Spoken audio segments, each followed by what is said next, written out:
On arrive maintenant dans la quatrième vidéo, donc on reprend le plan du cours à la deuxième partie, souscription et libération du capital. Après avoir traité le cas d'une entreprise individuelle, on va un petit peu plus loin pour traiter le cas d'une société. Et donc, comme on l'a mentionné précédemment, les associés peuvent libérer leurs apports de manière échelonnée dans le temps. Il y a en fait au total 4 phases bien distinctes lors de la création d'une entreprise. On ne va pas regarder le détail des deux colonnes de droite, on va dans cette première partie se contenter de comprendre déjà en quoi consiste chacune des étapes. Alors l'étape numéro 1 s'appelle la promesse d'apport. Qu'est-ce que c'est? Ça veut dire qu'à la création de l'entreprise, les associés s'engagent par écrit à verser leur part du capital en fonction d'un échéancier. Donc ça, c'est lors de cette étape 1, promesse d'apport. Il y a une signature des associés sur un document qui les engage, mais pour l'instant, ils n'ont pas commencé à verser de l'argent. La deuxième étape, c'est l'appel du capital. Là, c'est la société qui se retourne vers les associés et qui dit, ben voilà, maintenant il faut verser la première partie, alors ou la totalité, ou la première partie s'il va y avoir un échéancier pour libérer le capital en plusieurs fois. On va retrouver d'ailleurs dans les numéros de compte du PCG le terme de capital appelé. Capital appelé, ça veut dire que la société a dit, ben voilà, maintenant il faut pour respecter l'échéancier, verser par exemple les 50% que vous étiez engagé de verser par rapport à vos promesses d'apport.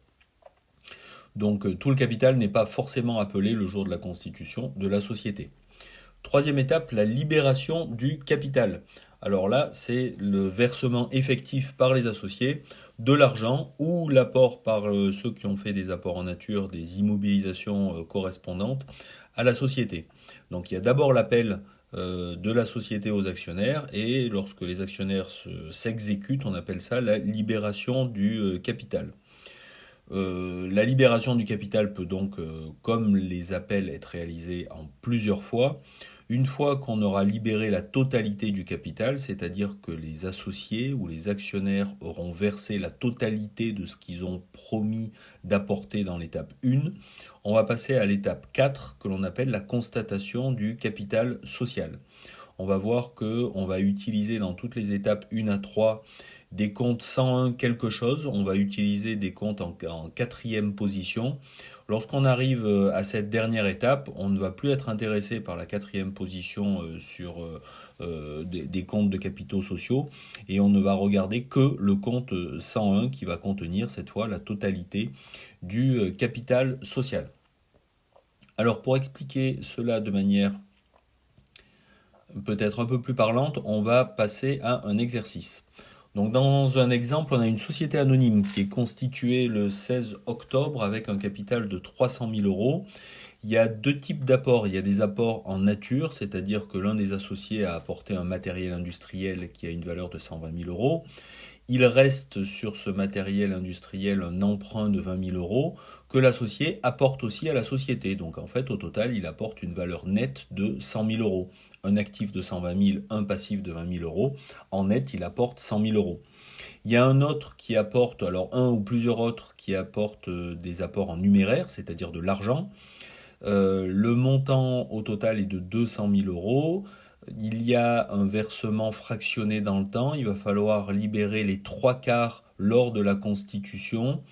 Ça va être libéré quelques jours après la date de constitution de la société, le 16 octobre. Et le dernier quart, c'est ultérieurement qu'il sera d'abord appelé par la société, puis libéré par les actionnaires qui ont fait une promesse d'apport. Donc on reprend les 4 étapes que l'on a vues dans le tableau précédent. L'étape 1, c'est l'enregistrement des promesses d'apport. Donc là, on va utiliser des comptes qui sont assez techniques. Donc vous allez voir que vous aurez besoin pour traiter les premiers exercices de revenir fréquemment à cet exercice pour vous souvenir des comptes à utiliser. Donc on a deux comptes d'actifs qui sont des comptes d'associés, le 456.11 et le 456.15. 456.11, ce sont les comptes d'associés apport en nature. 456.15, ce sont aussi des comptes d'apport d'associés, mais on retrouve ici le montant des apports en numéraire. Donc pour les apports en nature, on retrouve bien un montant de 100 000 euros, puisqu'en fait ce qui est apporté c'est un matériel de 120 000, mais aussi un emprunt de 20 000, donc en net ça fait 100 000 euros. Ceux qui apportent en numéraire, même s'ils ne vont pas verser la totalité tout de suite, là on est dans l'étape des promesses d'apport. Et donc on doit bien mettre le total qu'ils ont promis d'apporter.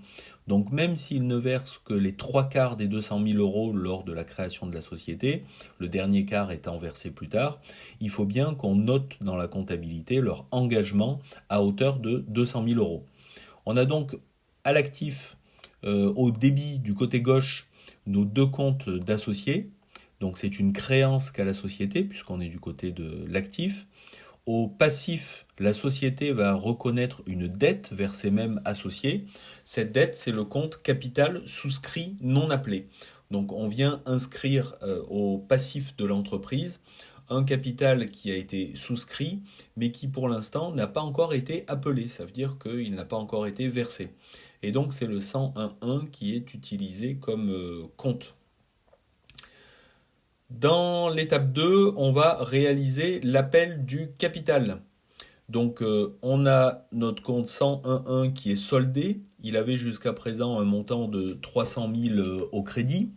On voit que ce montant de 300 000 au crédit, voilà, je vais peut-être l'entourer, ce montant de 300 000 qui est au crédit là, va être soldé en partie, mais pas en totalité, puisque pour l'instant, ce qui va être appelé, c'est pas la totalité des 300 000, mais la partie qui va être versée en nature, et puis l'autre partie, celle qui est versée en numéraire, ne va pas être versée en totalité au début.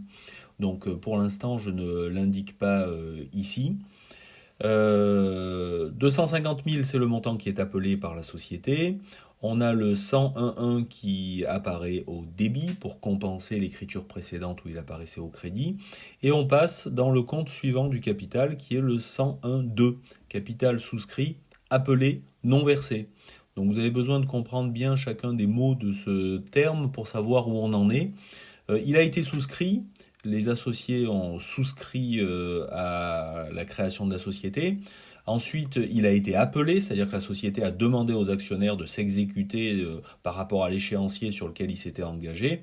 Mais pour l'instant, ils n'ont pas encore versé les montants correspondants. Donc il faut maintenant qu'on passe une deuxième écriture, toujours en date du 16 octobre. Cette écriture, elle vient solder nos comptes d'associés, apport en nature et apport en numéraire.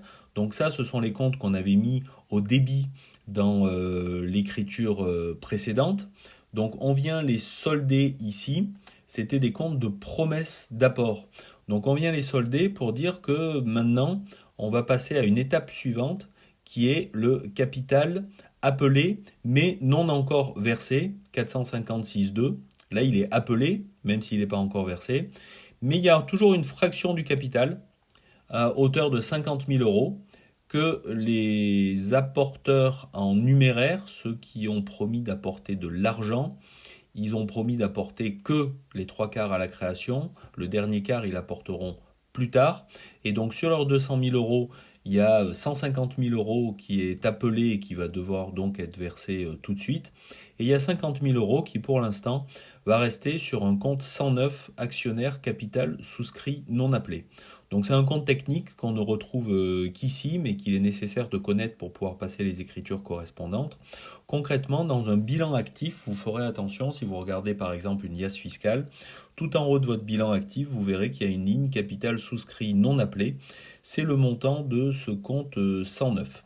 Et donc on est là à la deuxième étape, l'étape d'appel du capital. Et on verra les étapes suivantes dans la prochaine vidéo.